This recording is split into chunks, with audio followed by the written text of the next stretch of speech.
Now. Okay, excellent. Hello, everyone. Happy Monday, I guess. I'm very excited to be back at Michigan. I think, we did a similar event last year and had great feedback from all the students. The first thing I'll say is this event is for you guys today. So we'll cover a lot of topics. I think, everywhere from recruitment as an undergraduate all the way to sort of summer success, all the way to full-time recruiting offers, and then, later on buy-side recruiting to the extent that, folks have questions on all those topics. So a lot to cover today, but at the same time, I want to make this interactive. So if people have questions, obviously with a Zoom format, it sometimes can be challenging, but either revert via Naveen or Blake, or you can just chat here or raise your hand. I think any of those things work. So why don't we jump in? I will share my screen, and Naveen, let me know if you guys can't see it, but one sec. All right, can you guys see this? Yep, perfect. Okay, cool, awesome. So let me just present this thing one sec. All right, cool. So today we're here talking about investment banking, private equity, recruiting, and career success.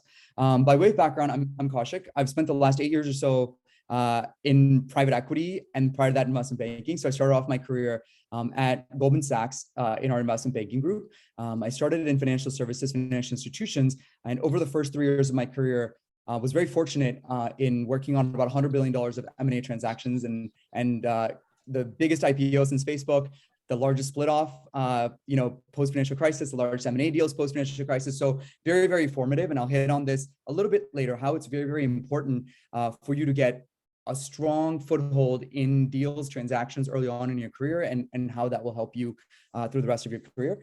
After investment banking, like a lot of people do, I switched over to the buy side. I joined Goldman's own private equity group as an associate, made vice president there in about a year. And then sort of really had an accelerated career at Goldman, spent 6 years there total. And then I got an opportunity to join another fund as a director, and sort of all in my kind of mid to late 20s. And so I want to use some of the session here today to also share with you guys on what are the keys to career success and career advancement and acceleration, really the first few years into your career and how you can really stand out.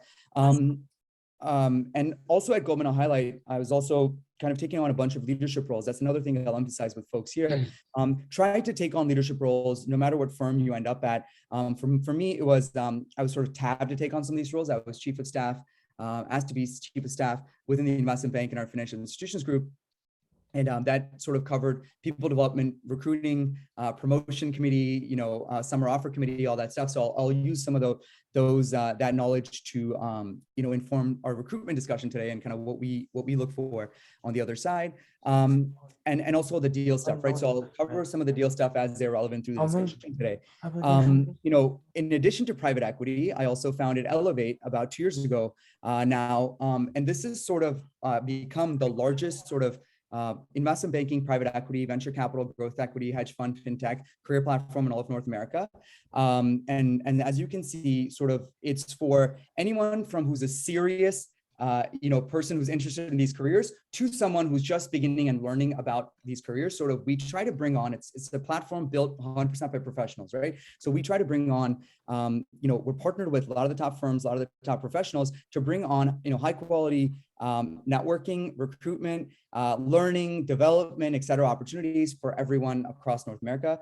Like I guess we went past that slide, but we're partnered with about 100 clubs, including, these clubs at Michigan. We love working with Michigan. Naveen and Blake and team have just done, Shiv and team have done a tremendous job of building Michigan's presence across, North America on Wall Street and other places, and Ali Gilman before them. So we're excited to be back. I'll go over this a little bit. Naveen will connect. Naveen will send out more info about this. We have Finect, which is the largest networking platform. So imagine your clubs at Michigan getting to network with all of our, 30 universities, all of these firms, all these professionals, all the MBAs, et cetera. We have a recruitment platform, which you guys will hear more about later, et cetera. So I'll share in the link just shortly on other ways to get involved. One thing I really want you guys to check out is this Career Academy, and I'll just press on it right now. This is a totally free resource for all you guys. Like, you're going into recruiting season, okay? So whether it's private equity, investment banking, whatever it is, go in, and let's say you're interested in, I don't know, Blackstone. Okay, so you can go in and really hear from, tons and tons of professionals. So we have 6 pages just of Blackstone stuff. So you can go in and kind of hear from, all right, what was my recruiting process like? What kind of questions do we ask, et cetera. So, I'm only giving an example, whatever firm you guys are interested in. This is a huge, amazing resource that our team has built. It's completely free. You can go in and let's say you're interested in my old firm, Goldman Sachs. You go in and we have 21 pages of people who worked at Goldman or work at Goldman giving their experiences either at Goldman or beyond, right? So I think just an amazing resource. I think all of our schools have found it like tremendously helpful. So it's just something I want to share with you guys to definitely take advantage of. There's all this other stuff online as well. A couple of things to point to. We've just started this thing. So upcoming events. So we just had a restructuring session yesterday, which I think a lot of Michigan people came out to. The feedback was great. We're having a private equity forum. We're having a venture capital forum. We're having this Friday on our office hours, someone from TPG talk about banking and then PE. We have a diversity conference in a couple weeks with a couple of the top firms and actually incoming professionals in the top firms. We're going to have on Wharton and the MBA team, so on. So just get involved and learn more about these careers and learn from real professionals. Okay, so let's start with the first question I get asked in these types of sessions. Oh, by the way, I did share I think some of you guys had already connected, but I will share my LinkedIn here in the chat. By the way, there's no question too dumb or something like that to ask in this session, but if you still want to follow up with me or ask questions about networking or careers or banking or, Goldman and all these other things, feel free to definitely, connect on LinkedIn. I'll try to get through all of as many questions as I can on that platform. And then I will actually add this thing as well, where I will add. So Kaushik, in the meantime, while you share your information, I think it'll be helpful for us to maybe go through the questions. So we'll maybe prompt some questions that are first focused on sophomores, then transition into juniors, seniors, and then in the last 15, 20 minutes of the session, transition to our anonymous Q&A session to make sure that we can go ahead and kind of answer the audience's questions. That sound like a plan? That's perfect. That's perfect. I just shared 3 or 4 other links also. You guys, I saw on LinkedIn or Instagram or YouTube or whatever, and the Academy is on as well. And then there's an events page. The same place you guys signed up for this event, you can go back and sign up for all the other upcoming event stuff. Okay, Naveen, do you want to start with the questions or? Yeah, okay, perfect. Yeah, so I think as a quick summary for people on this call, we'll first focus on questions that are most relevant to sophomores as they begin to navigate recruiting. I know most of y'all just got off a city presentation, so huge thank you for y'all to make it to this event. From there, we'll transition to advice that's more relevant for juniors. How do you be successful as a summer analyst? And then finally wrap up with the full-time recruiting process, how you think about things like exit opportunities and MBA programs as well. But with that being said, Kaushik, I'd love to first learn your thoughts on how did you know that investment banking was the right career path for you, and who is the best fit for something like investment banking? Yeah, look, it's a great question. I think the best advice I give all of our undergrads in this position is really take upon yourself to explore different career options, right? So the unfortunate part of all this is that recruiting starts very early. The nice thing, I suppose, in all this is that you can do a lot of work on your own end to learn about these careers. So Naveen, I think one way to answer your question, I can pull up actually the slide that I was going to go into, which is a perfect transition here. Let's spend a minute on sort of what I think are the most, where is this thing? Okay. You guys can see the presentation or no? No, you can't. Hang on one second. So there's sort of 5 big careers that most of our Elevate people go into. And Naveen, let me try again with the slides. Can you see this now? Yeah, perfect. Okay, amazing. So look, the first question, kind of Naveen asked a 2-part question, which we'll get to both of those things.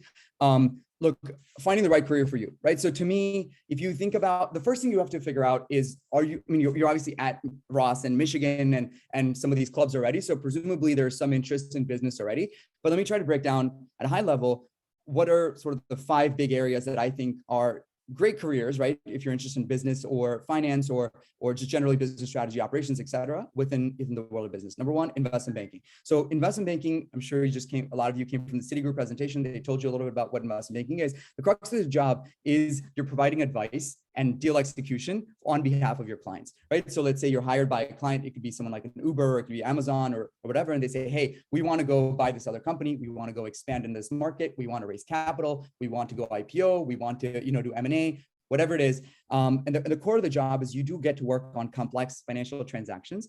And as an analyst, you're really building a deep skill set, right? So that's why I would say a lot of people go into investment banking, because they get to work on really, really cool transactions with market moving companies, clients, and they get to really build a skill set of financial analytics, company analytics, understanding companies, et cetera. We will have more questions in investment banking, I'm sure, in a second. The second area where a lot of our students are interested in is private investing. So this could either be private credit or private equity. And this is effectively investing, right? So imagine all the investing you guys are doing with your personal accounts or your stockbroker account and et cetera, but you're basically investing in private companies. And so the crux of this job is, there's a private equity fund, call it Carlyle or Warburg or one of these funds. They raise a bunch of capital from a bunch of limited partners, and then they invest in private companies. So what does that mean for you as an analyst? Your time is spent really deep diving into companies and making business cases and investment cases on if this is, if this is a company that's worth investing in, and then you make a case to investment committee that says, hey, this is why we should invest in this company or not. So whereas investment banking, you're working on sort of multiple deals at once. In private equity, you might be doing more siloed stuff. You may be looking at one or two deals at once, but going in a lot deeper into investing. We'll come back to that. Private credit is just an extension. It's investing the debt of a company versus an equity of the company. We'll come back to that if folks have questions. Then there's a huge segment of interest now. A lot of people, we work with a lot of growth equity companies, TPG Growth, we're going to have on this Friday, TCV, Warburg, there's tons, SoftBank, a lot of companies which are basically, think about private equity investing, but at an earlier stage. So we call that growth equity or venture capital. So you're finding great companies, great ideas before they become great businesses. Okay. So that's sort of what growth equity is. That's what kind of venture capital is. So it's earlier stage investing. Then obviously you have public investing. We may not spend a lot of time on this today, but this is effectively like investing in public companies as a hedge fund or some other type of fund. And then finally, there's consulting strategy, corporate M&A, consulting, firms like McKinsey and BCG, et cetera. You're being a strategic advisor to that client, less so on the transaction side. So the second part of your question, hopefully this is a good like baseline for everyone in terms of like what all these different career options are. Bad, dude. Yeah. That was. So the question also was on how did you sort of investment banking? Look, I think for me or for most people, right? They want to work and start their career in a position where they can learn a lot, be really, really challenged, work on cool kind of business related things. And so for me, I didn't actually quite realize how much I'd get out of a career in business or finance until I got in, because it's really hard to tell other people that before going in. But I think what I appreciated about starting my career off there was the breadth and depth of how many things I got to work on in a very compressed period of time, right? If you talk to a lot of analysts or associates who are in banking now, they'll say, hey, I'm working on 5, 6, 7 deals at the same time. So think about the learning, the business learning, the finance learning, et cetera, all compressed in a short period of time. That's number one. Number two, I think the people that I was working with at Goldman were some of the smartest people I worked with in my whole career. So it's a lot about aligning yourself with smart people so you can learn a lot. So the first is challenge. The second is sort of learning. And then the third is impact, right? So can you drive impact for companies, for clients? And, I wanted to be in those boardrooms. Like I wanted to be making those decisions. And like my third year at GS, I was on calls with CFOs, right? And advising them on IPOs and things like that. So I think it was just a cool experience to start out with. That said, everyone, not all of these careers are the right fit for everyone. So to the point I made earlier, do spend the time to investigate and sort of introspect on what are the things you are all looking for. And the best way to do that, I'm sure there'll be questions on this later, but number one, really write down and understand your own strengths and weaknesses. If you just genuinely don't like financial analysis, or you don't like, looking at companies at their financials or at their strategic and operational levers, then I would think twice about having to sit and model all day for 6 months, right? So I think it's sort of, you have to really understand what you want to do and about yourself, and if that's where your strengths and weaknesses are. That said, with recruiting being so early, I implore everyone here to sort of do all that diligence early, so you don't feel like you are late to the process, right? As recruiting kicks off over the next couple months. So I mean, we can come back to that, but that would be sort of my comprehensive answer to that question. No, definitely. No, I appreciate that detail. And I think that's a great segue to our next question, which is, recruiting is happening so early. You're building a lot of different skills. Sophomores are going to have to make a decision very quickly. With all that in mind, given that you've also, helped recruit talent at Goldman, what we're interested in is, what are the things that you look for in candidates applying for things like banking internships? In other words, what makes a successful candidate versus like an unsuccessful candidate? Yeah, of course. Great question. I will give you sort of my answer from having sat on the recruiting team, from having recruited talent, from also on Elevate, where we see tens of thousands of students recruit every year in this, both at the undergraduate and MBA level. And then I'll point you to another few resources. If you guys go, I think a lot of you attended when we had a month ago, like 15 investment bankers come on. I will share the link in a second, but listen to them on what they're looking for. So a lot of times, getting that perspective is going to be really, really helpful for you guys. So the question of what you're looking for. So a couple of things I'll say. It's a combination of a few different things, and we all have sort of our own mental checkboxes. And let me see if I have a slide on this. And if we do, Naveen, you're completely like, feeding right into the slides, which is good. But let me just make sure if I can pull up the right slide. If not, I will just speak to it. Oh, here's a good one. Actually, I have a slide. Okay. So what are firms looking for? All right. So this is sort of a generic, but pretty well-informed slide here, which we just aggregated a bunch of feedback from a bunch of different bankers.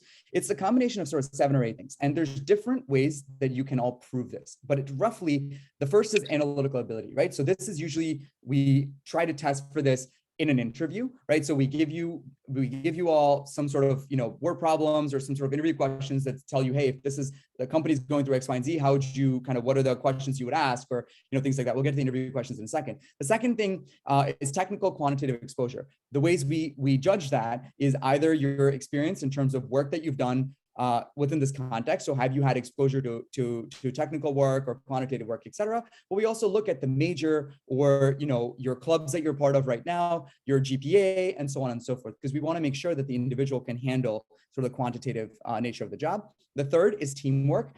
We put a huge premium on teamwork, especially in investment banking, because you tend to work, like I said, with 7 or 8 deal teams, right, at any given point in time. So it's really, really important for you to be a great team member and be able to fill in the gaps when other people can't. Then leadership and drive. So teamwork, where we look for that is roles at clubs, team experiences. So I remember, interviews at GS where we would ask questions along the lines of, tell me about a time you failed as a team. Tell me about a time you had a tough teammate that you had to work with. Tell me about a time when you had to overcome something as a team that was really hard to begin with, right? So we try to really get at how you work as an individual within the context of a team. Then we try to get in at your leadership drive initiative. Again, we want to understand what drives a candidate, right? Are they a self-starter? Are they, interested in making things better?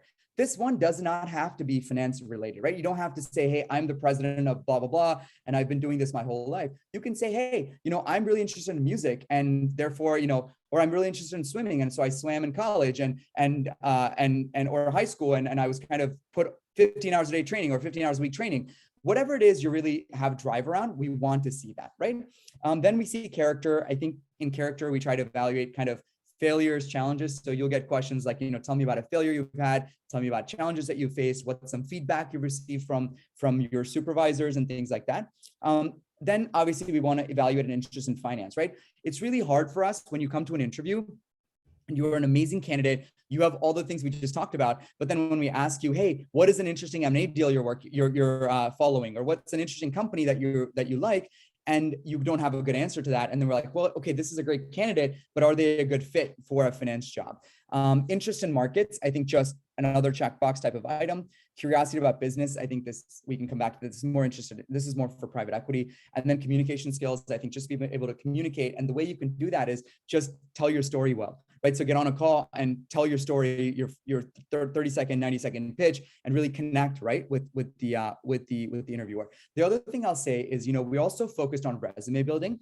I'll be honest, we get, I remember it was Chicago, Columbia, all these different schools that we saw at Goldman, we get 200, 300 resumes, right, from every given school.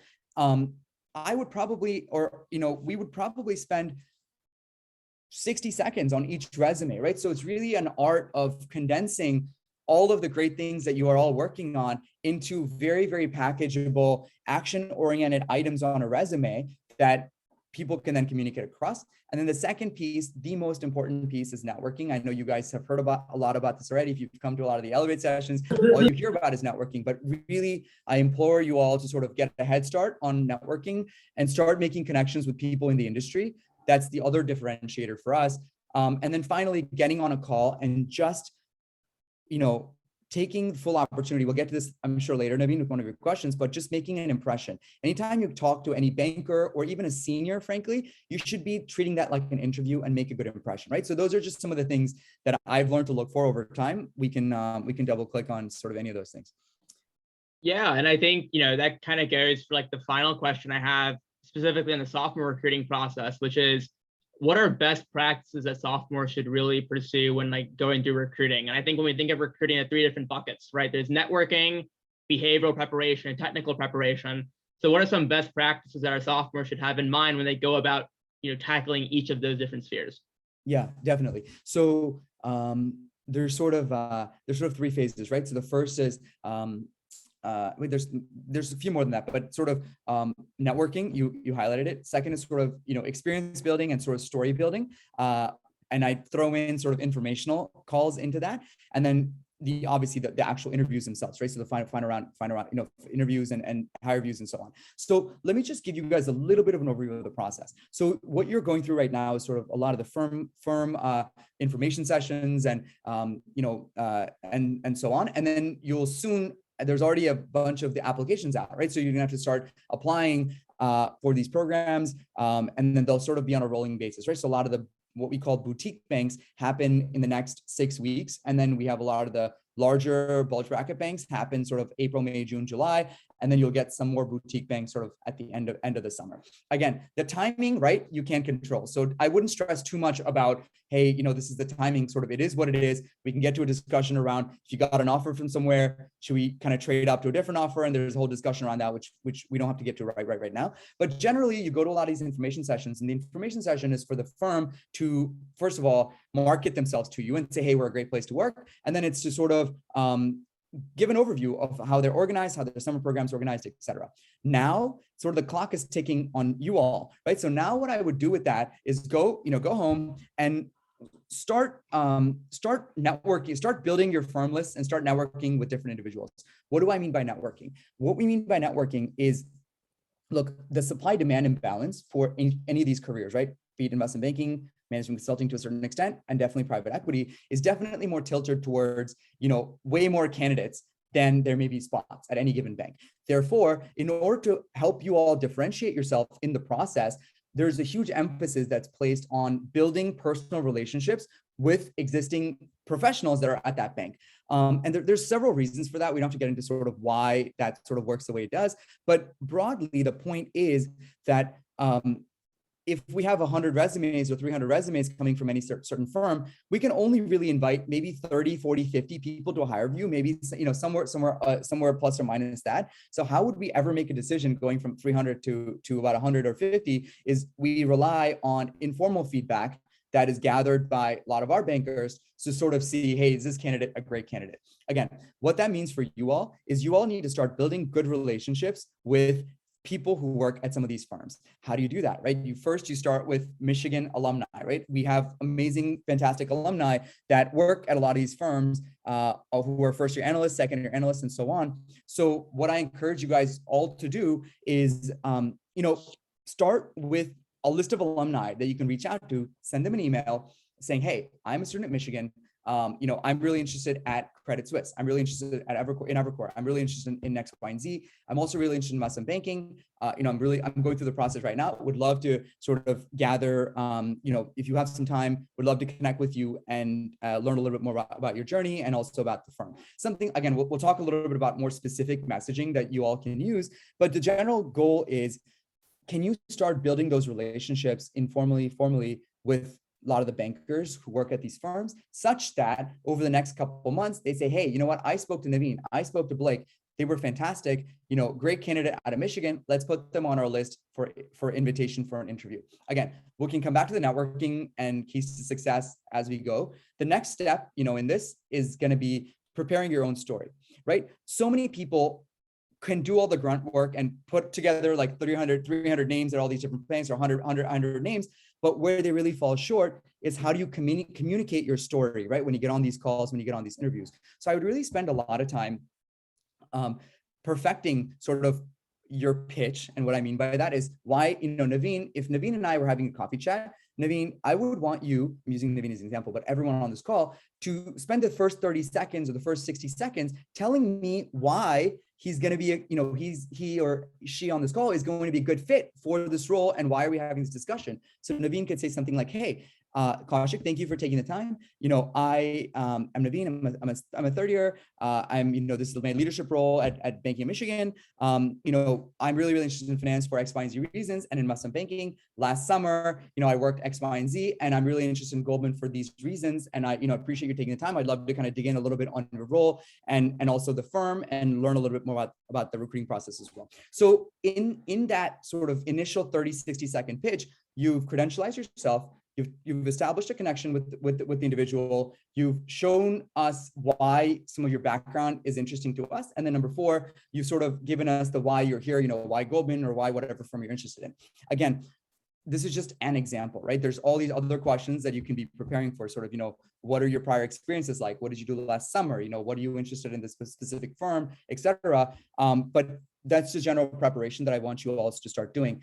And then as part of that, there's obviously this interview prep, right? There's I'm sure Banking at Michigan actually has one of the best guides I've seen across all of our 100 clubs, which you guys, I'm sure, will send out, Naveen, over the course of the recruiting period. But it's got an amazing set of technical questions. I think last I checked was 175 pages that you guys had in PDF. So that should have every information you could possibly need. I think we get into this analysis paralysis where we have to read 30 different PDFs and make sure we understand deferred tax liabilities and stuff like that. That's all fine. Do as much technical prep as possible. But I will tell you this, having sat through probably 3,000 interviews, right, over the last X years, that behaviorals make or break your interview, right? So technicals are just check boxes.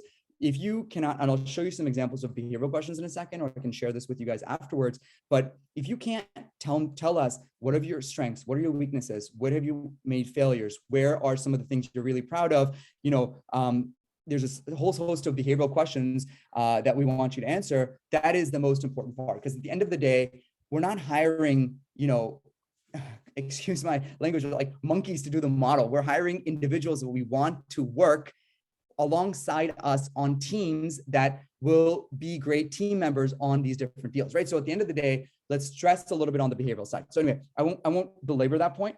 So to me, it's networking, it's personal story building, and then it's executing during interviews. And to me, those are the 3 things. For our sophomores, there's another sort of added glitch in there, which is you're already recruiting for junior year summer, but what the heck am I supposed to do my sophomore year summer? So my advice to everyone is find a job. Just get a job. It doesn't even matter. It doesn't have to be finance necessarily. Let me put it this way, get the best job you can in the shortest amount of time as possible, right? So just having something on paper saying, hey, I'm going to be doing business ops at this startup. I'm going to be doing finance at this random investment bank that I just found in the yellow pages or something. And it doesn't really matter. It just has to show that you're progressing towards a career in business, and there's sort of a logic there. I would highly recommend you allocate sort of 70 to 80% of your energy towards junior year recruiting while still trying to get a job for your sophomore year, because you just need a good story to kind of why you're going in, but really focus a lot of your energy there. Okay. Again, it was a long-winded answer. It was a very heavy question. So hopefully I hit all the points. Yeah, no, I think you made a lot of valid points, Kaushik. And one thing I want to highlight is, when you're on those networking calls, starting off with that 60-second introduction, I think so many times I kind of hear students go straight into questions, but it's really important to first spend 60 seconds introducing yourself, providing backgrounds, and wrapping up with Well, that being said, I'm very interested in XYZ firm, but I have a lot left to learn. And I'd love to learn a little bit more about your experience and what drew you to X firm, and use that to guide the conversation. If you don't have that introduction, it's just going to be one random person speaking with a banker who's already staffed on 8 to 10 different deals, and it's not going to be as productive. So I think that was super helpful, Kaushik. Yeah. I think for the sake of time, I know you mentioned that there were some behavioral questions, but we could definitely send those out afterwards. I'd like to transition more to the summer analyst role. So say you get through sophomore year recruiting, you're successful, you have your summer internship, it's your first day on the job. How do you go about A, like making the most out of that experience, but B, differentiating yourself from other candidates, whether it be through making relationships with senior bankers, getting in the right deal teams, working in groups you're interested in, things like that? Yeah, great question. I'm just getting some of these questions. So some of them are general questions. Some people messaged me privately. Why don't we do these questions as just in a few minutes? Naveen, are we doing the Slido or at the end or Perfect. now? Yeah. I mean, if No, people are not already now. sending you questions, we can maybe save those towards the ends. Maybe spend about 5 to 10 more minutes going through like the prior Yeah. No, I want to questions go and through then your to the questions. last I one. wanted to just ask you if you're still planning to share the Slido link for the people. Yes, I will be sharing the Slido link towards the end. But if people already have Okay. questions, also drop it in the Yeah, next few you could. minutes. Another great way is just raise your hand, and then we can even call upon you. Someone asked for the social stuff, so I'm sending that again in LinkedIn. I'll share that in the meantime. So the question was around how do you succeed as a summer? So great question. I will answer this. Also a very, very popular question, because just as we have a lot of sophomores who are recruiting, we have thousands of juniors who are now going in across all of our universities, kind of going in to their summers. FYI, we have usually 2 forums. So we're going to have this diversity in recruiting forum, and we're going to have another forum with about 10 to 12 successful summer analysts, sort of closer to April, May. So Naveen will send that information also out, but we can hear they'll go into all the details around what you do day to day and so on. So some of the things that, having sat on the promotion, on the summer offer committee, right? So I give you some of the perspectives that we have. Your analyst is going to be your best ally. And what I mean by that is you'll usually get staffed the first week on probably one deal or one sort of client service type project, and that'll have a full-time analyst that are associated with that deal. So your number one job should be to make the life of that analyst a lot easier. And what I mean by that is just getting yourself involved with the deal team and start getting yourself really, really involved with what the analyst is working on. How I'd probably organize yourself is the first week is just shadow. First, get access to we all have something called share drives, which have all the financial models that the deal of what's been happening in the deal. So spend the extra effort, either come in early, maybe an hour early, and review all the models, because during the day is going to be consumed with just meetings, right? The first couple of days might seem like it's pretty mellow, but trust me, like starting day 3, day 4, your calendar is going to be like double, triple book. You'll be getting thousands of emails a day, like data room this, deal this, whatever this, etc. So a lot of the exercise is going to be you all managing your Outlook, managing your calendar, managing your meetings, etc. So that's sort of the first piece. So organization. So whatever you need to do, right? Creating folders in your inbox that, bifurcates it by deal. And even within those deal folders, maybe you should do buyer communications, seller communications, client communications, M&A model. So just kind of really, really organizing yourself around yourself. Trust me, that's going to help you, because week 4, your MD is going to be like, hey, can you print out that email we got from the buyer, a couple of weeks ago that went through all this stuff? You're going to be like, well, let me search my inbox. And you'll be searching for 10 minutes, which is too long, entirely too long in the world of banking to be searching for something for 10 minutes, right? So really organizing yourself around these types of things will really help you. The second area is going to be around analytical exposure. And what I mean by that is the types of analysts that don't get summer offers are ones that sort of want to skate by the entire summer without doing any sort of analytics, right? So they're sort of thinking like, oh, let me just finish this 9 weeks or 10 weeks without having to like build a full model. Like maybe I'll just get an offer by doing a couple CSCs. That is not going to work, because week 4, week 5, we have a checklist I know you're that on. sort of goes through everyone, and we evaluate people based on what is their analytical capability, what is their teamwork capability, et cetera. So if you haven't proven your analytical capability by week 5, we are going to start giving you like extra projects and stuff like that. And you really don't want to be in that case. So really start getting involved early and try to get on analytical, projects and deals, et cetera. Number three, really learn and sort of shadow as part of the team. And what I mean by that is volunteer to take notes at every single meeting, right? Volunteer to tell the analyst, hey, can I take this work off your plate? Sit behind the analyst, assuming we can all go back to a real office setting this summer, sit behind the analyst and learn how they're modeling. And then when you get off, when the analyst leaves for the day around like 8 or 9 p.m., maybe spend another hour modeling it for yourself. So just really, absorb the job in every facet that you can. And I will say this other thing, it's only 9 weeks. I know it sounds like a lot, but just do everything in your power and more to make a really good impression as a team member, as a professional. And we just realized that, really the quality people managed to step up in everything that they did. And that was very, very apparent, right?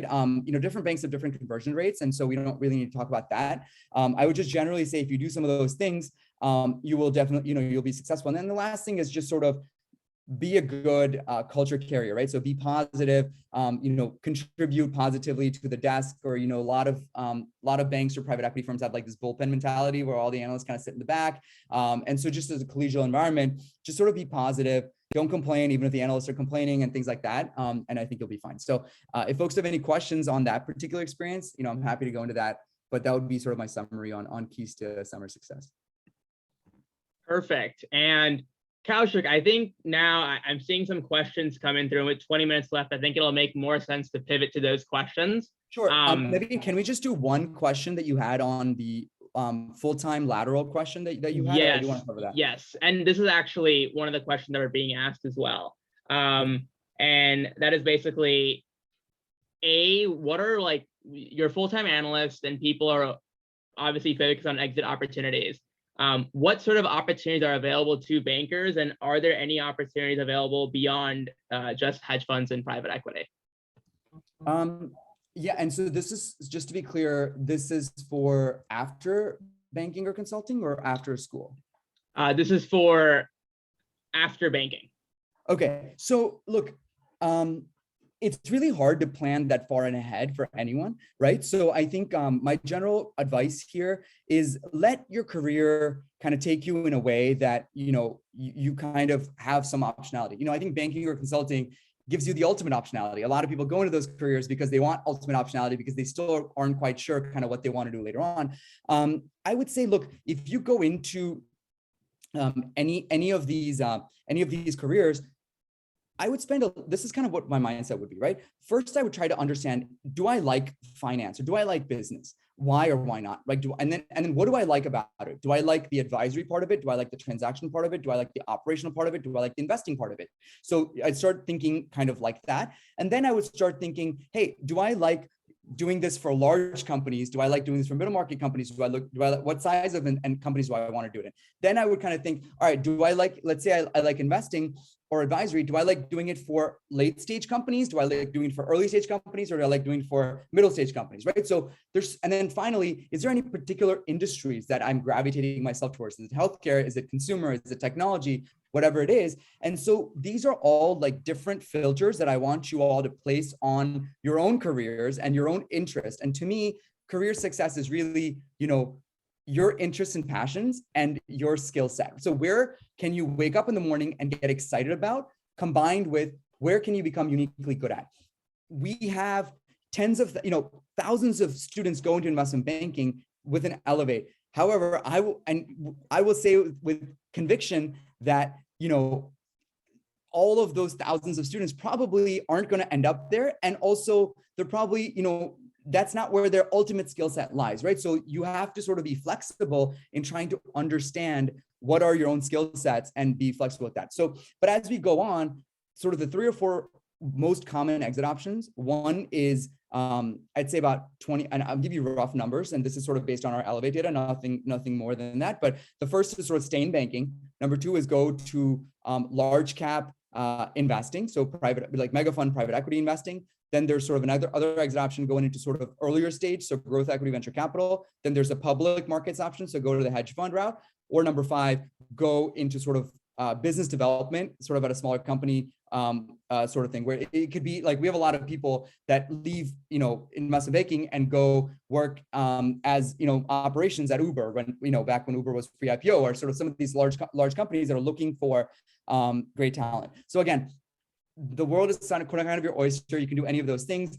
The majority of our people that go into banking do end up going to private equity, growth equity, or venture capital, or hedge funds. And that's just by virtue of like them wanting to stay in finance. But a solid 25 to 35% leave finance and do other cool things like startups or like entrepreneurship or, fintech and other things like that. And those are certainly options you should all consider. The end goal is to find things that you are uniquely good at and actually really be the best at, right? So I think that's what I would want you all to focus on as you think about exit options.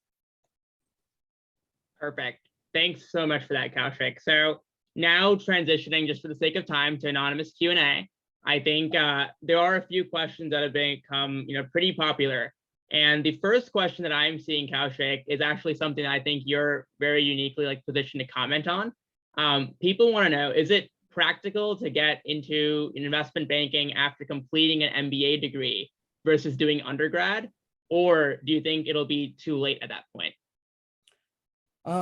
Look, I think the investment banking recruiting markets are very, very strong right now, as is private equity and so on. I will say the MBA thing, in addition to all of our amazing, undergrad schools, like the 35 or so that we work with at the undergrad level, we're also partnered with all of the top sort of 12 MBA schools, right? So the same programming that we do for you all, we do it at the VP level for all of our MBAs, okay? So just kind of like, that's sort of the career longness of what I mean by the Elevate platform.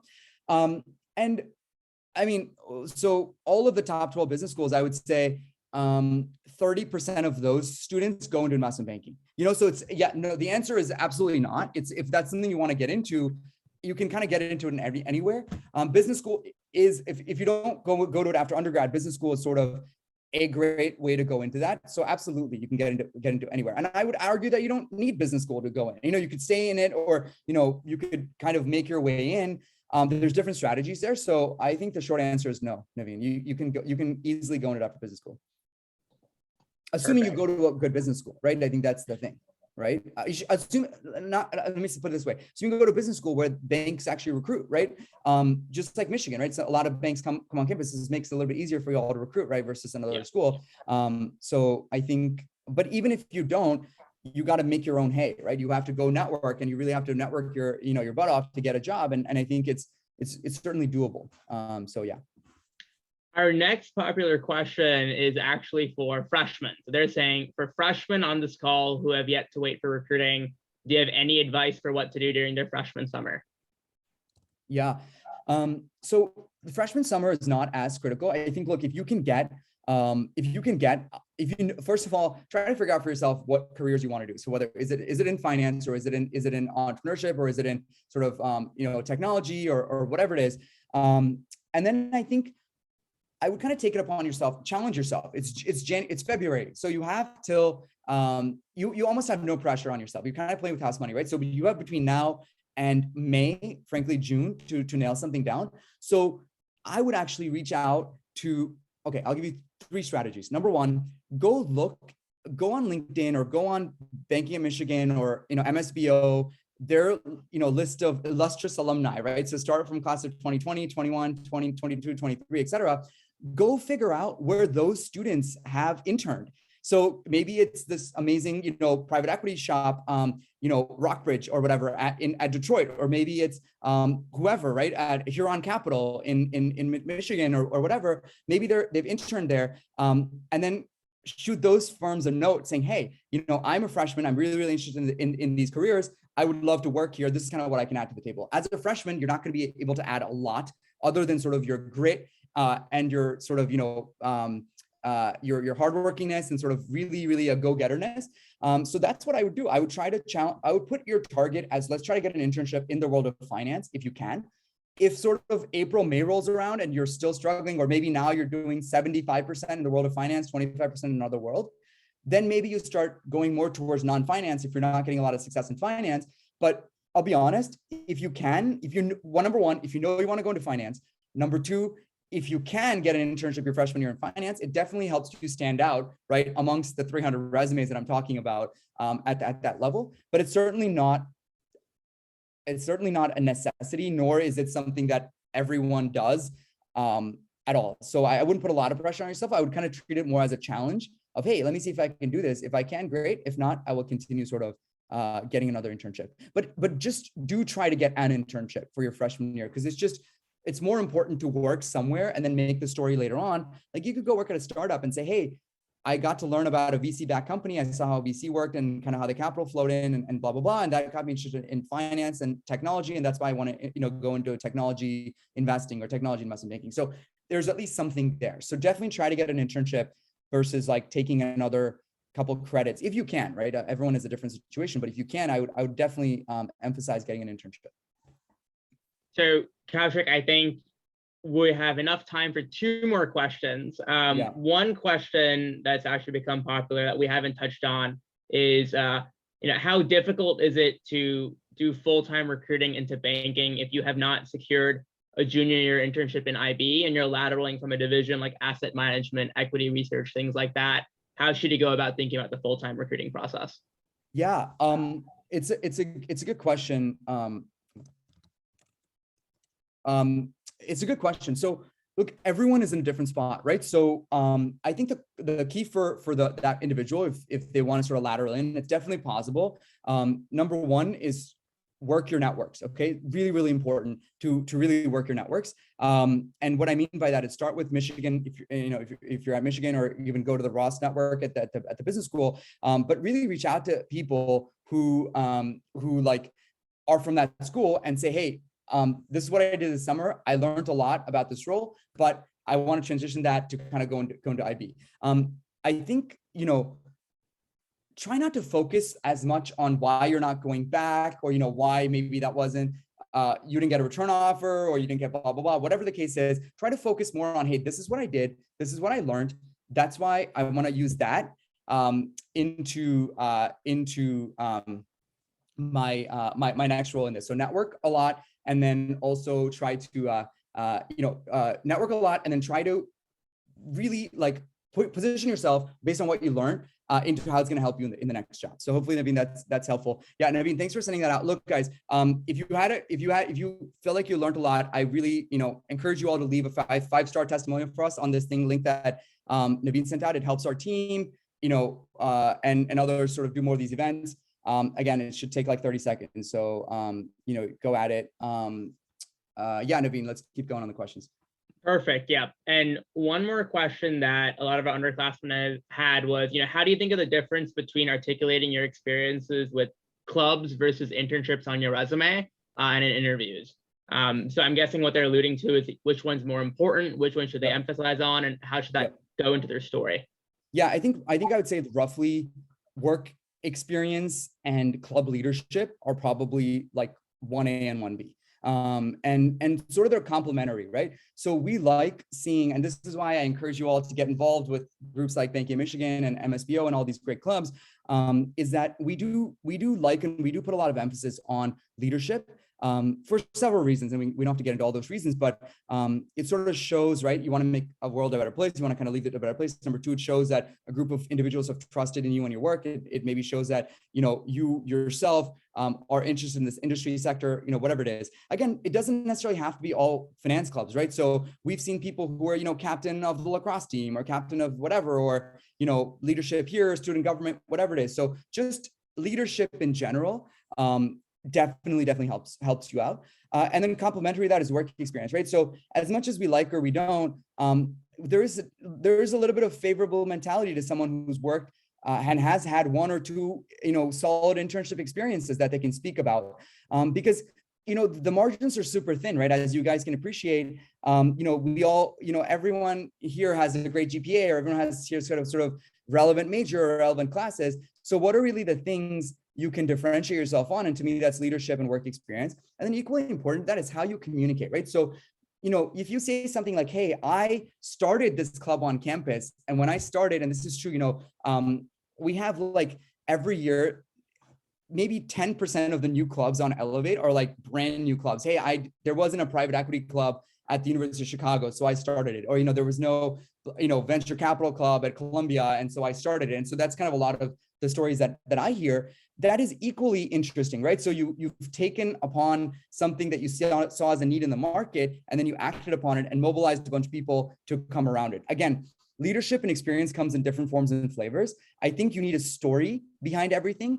Again, you don't need 20 experiences. You need 4 to 5 good experiences, 2 to 3 elite experiences, and then you should be able to speak to why serving as the president of MSBO or the president of BAM has helped the organization, helped you, and why that will help you be a great employee or intern here, right? So that's sort of the story building piece that we'll talk about. And in the interview, we'll ask follow-up questions. So tell me about the most challenging time about starting this club. Tell me about, working with other board members and sort of what was the conflicts that you dealt with. So all of these things we'll try to get into to get a more sense from you as a candidate. So hopefully that's helpful on that piece. No, definitely. And actually on that note, this is one more question we have. What are some recommendations that you might have for crafting your resume or story as a current sophomore who has not had real world finance internship experience? Yeah, it's tough, right? I think first, have you had any real world experience, right? So, hey, I worked even at a startup or I worked at this company, et cetera. So that's the first bridge you need to cross. The second bridge you need to cross is the finance piece, right? So yes, if you don't have a finance experience, I would really try hard if you want to get into finance. Spend sort of the next month, maybe 50% of your time or something like that, getting some looks at finance experiences for your sophomore summer. I know that's hard. I know it's challenging to do that, but again, use the strategy I shared with you earlier. Go back and look at where your seniors interned their sophomore year. You already know that those firms take on sophomore interns, and then go at it, right? Email those people and see if they'll take you on as a sophomore intern, right? So there's a lot of things you can do. It's still all in your control, right? You're too young in your career. And frankly, every point, I tell this to our investment bankers, like we have special sessions for current investment bankers who are like, oh my God, I didn't get on the on-cycle bandwagon. Like, what do I do there? And we have sessions with their MBA saying, oh my God, I don't have some internship. Like, look, you are relatively very, very much more earlier in your career than all of those other groups of people that we're talking about. Yet, I want to empower everyone here to take control of your career, regardless of what time you're in, right? So don't be reactionary. Like, don't be like, oh, I will only apply to the jobs that show up on the Michigan job board. Guess what? Like that, you're exposing yourself to maybe 20% of all the opportunities that could be out there. So really take control of your careers. And this is going to be true regardless of where you are in your career, whether it's today or 5-10 years from now. If you want to do something, the first key is identify what you want to do. The second key is going and getting it, right? So it's you absolutely, every single person, whatever, 100 people, whatever on this call is capable of doing that. So the first step tactically would be to start emailing. Literally figure out your pitch and email 10 firms a week. Okay. And the strategy I want you guys to use, number one, Michigan area firms, right? The Midwest, Michigan, Chicago-based firms, where the Michigan brand is very, very strong. So you say, hey, I'm a sophomore at Michigan. I'm part of BAM, or I'm part of MSBO. I'm part of whatever, really interested in finance. I'm in the process of sort of, recruiting for a sophomore year internship. I came across your firm. I think you guys are doing fantastic. Again, make it personalized. Don't send the same email to every single person. Say, I saw you are interested in, investing in, energy private equity. And I've been taking some energy classes and it's something I'm really interested in, or whatever your in is. And then say, hey, look, I would love to just get 10 minutes of your time. And if you're looking for a summer intern, or just, if there's anything I can help with, I'd love to sort of, do that. Right. So something like that. And then start emailing people. I'll tell you something. I'm not saying you're not doing this, but let's say let's say you're like not getting anything. If you send 0 emails, you get 0 responses. If you send 10 emails, you might get, even at a 20% hit rate, 2 people to respond. Guess what? 2 is greater than 0, right? So you have to start doing these things to then be in positions to be in that position, right? So again, don't worry about the failure rates. I hope you fail a lot, because that means you're trying a lot.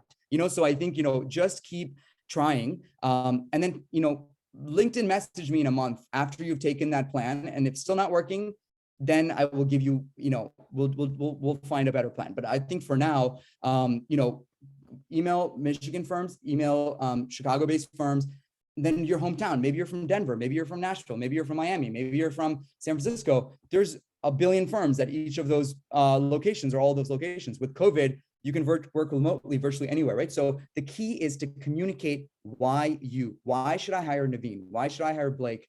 Why should I hire you for the role? And that's what I want you to communicate. And then I guarantee you, you will be successful in that process. Cool. I think we're Naveen. I'll turn it back over to you. Yep, perfect. Yep. And I think on that note, guys, like if you ever do need help, like I think search funds are a great way to find like last minute experience for people. I know not just myself, but like a lot of my peers, a lot of underclassmen are definitely pursue that venue. So if anyone needs help, just feel free to reach out. But we are getting towards, go ahead, Kaushik. No, it's a great point. Search funds are great. Early stage PE VC firms are great. I also identify what about you? Like if you're really interested in technology, maybe send them a few ideas. Hey, I looked at your portfolio. I love what you are doing in consumer technology. How about these 5 companies? Maybe I can help you research or write a white paper on this.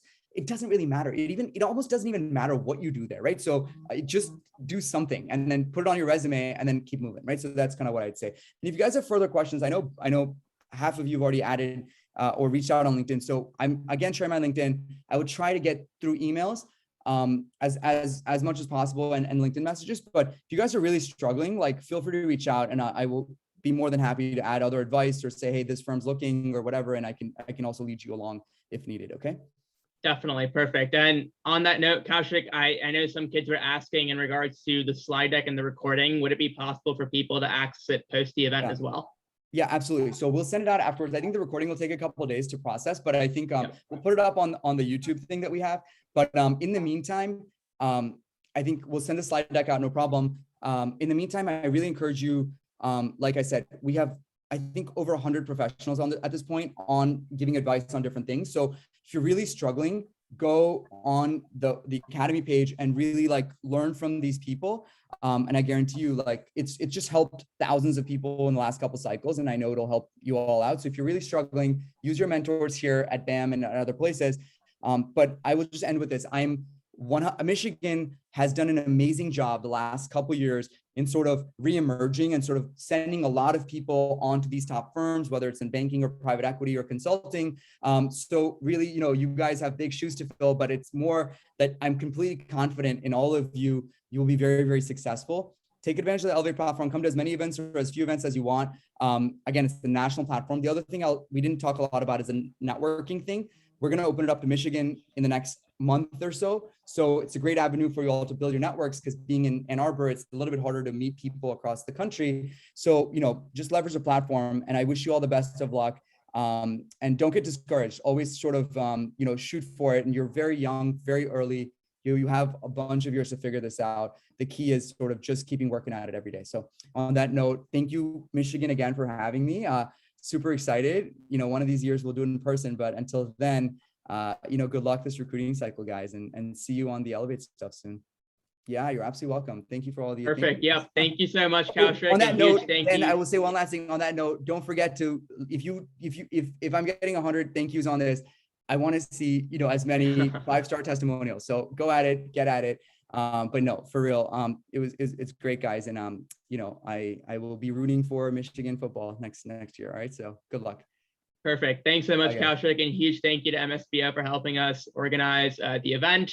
I'll repaste the testimonial link right now. And yeah, perfect. Everyone, thanks so much. Kaushik, we'll go ahead and maybe let's leave the window open for a minute in case people need to access the link. Okay. But in the meantime, everyone feel free to reach out to me and Vimal at umich.edu or Banking at Michigan's LT email if you have any specific questions. We recently updated our recruitment deck. It's now 220 slides, Kaushik. So we included some past interview questions that were used. It truly is best in class. I've seen all the other universities, 120 of these things.